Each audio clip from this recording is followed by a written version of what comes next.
Guys, this is actually this side, and today I got a 500 pieces medium scrunchies order. So I just wanted to create a video on how I batch process the scrunchies, and we have fabrics organized over here according to the shades. So my customer ordered 500 medium size scrunchies, and she had ordered around 27 to 28 pieces colors.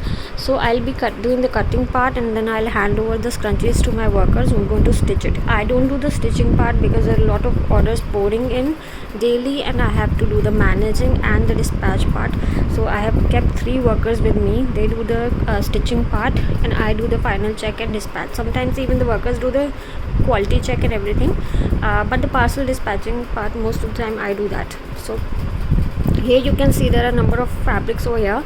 So now you must be wondering, how do I organize the fabrics, how do I take out the fabrics? Like, there are so many fabrics. Now if somebody has placed an order for this fabric over here, so how do I understand which color she wants, because it's totally on WhatsApp. So what do? I just give them names, whatever names I feel suitable, and then I take a picture of this and I send it to the customer. They select the colors, if they want this color or this color or this color. So how do I do the fabric cutting, and how do I give them accurate color?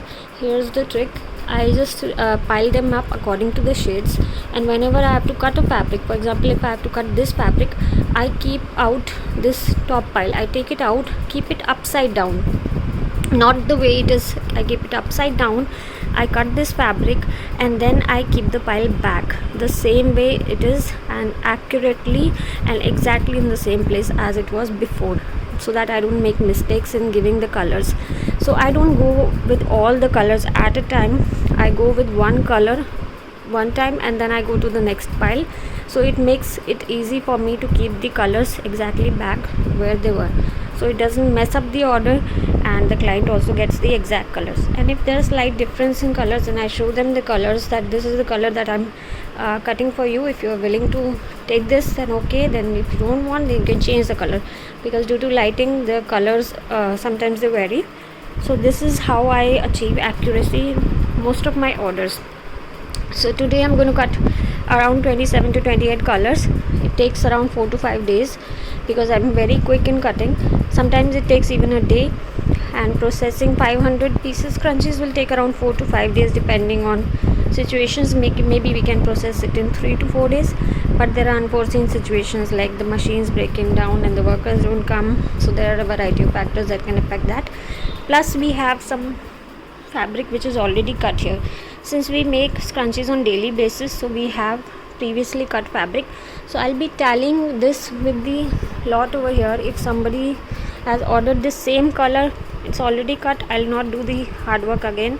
I'll just give this pile to my worker, and those workers which work from home, I give them, like if the customer has ordered 20 pieces of this color, I'll give them 24 pieces of this color, to be precise, because whenever they are making scrunchies, they can make errors. Some of the scrunchies come out defective, sometimes the stitching is open, something can happen, and most often it happens. Nobody is 100% accurate in stitching. So what I need to do whenever I'm packing the orders, I don't have time to wait for the next day so as to get them made again. So if somebody is ordering 20 pieces of scrunchies, I get 24 or 23 or maybe 25 pieces depending on the volume of order, okay, because I have to give the order on time also. So I cannot go on getting it made like 30 to 35 pieces. So what happens to the rest of the cutting, because one cutting gives me around 20 pieces, so I have to, if I have to give them 20 pieces in their order, so I cut 30 to 40 pieces per fabric. So now what happens then, if I'm making 20 pieces, the rest of the 30 pieces will be kept in stack of piles.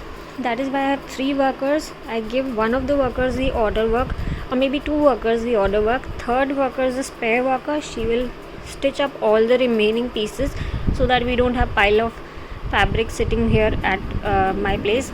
And I also don't end up cutting the fabric twice, because I consume a lot of fabric. Every 15 days I get around 4 to 500 or maybe 1000 meters of fabric, and it gets consumed very fast. So I don't want a pile of fabrics to be sitting over here in this kind of lot.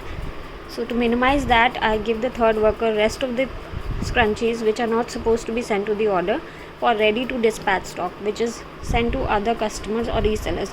So this allows me to get orders in both the ways. One is the bulk order and one is the ready to dispatch stock, which the resellers and everyone else takes. So now we'll start cutting the fabrics, and I'll show you how I cut the fabrics. I've got my tripod stand over here for this, so I'll be mounting my camera on this and then we'll start doing the cutting process. So let's get started.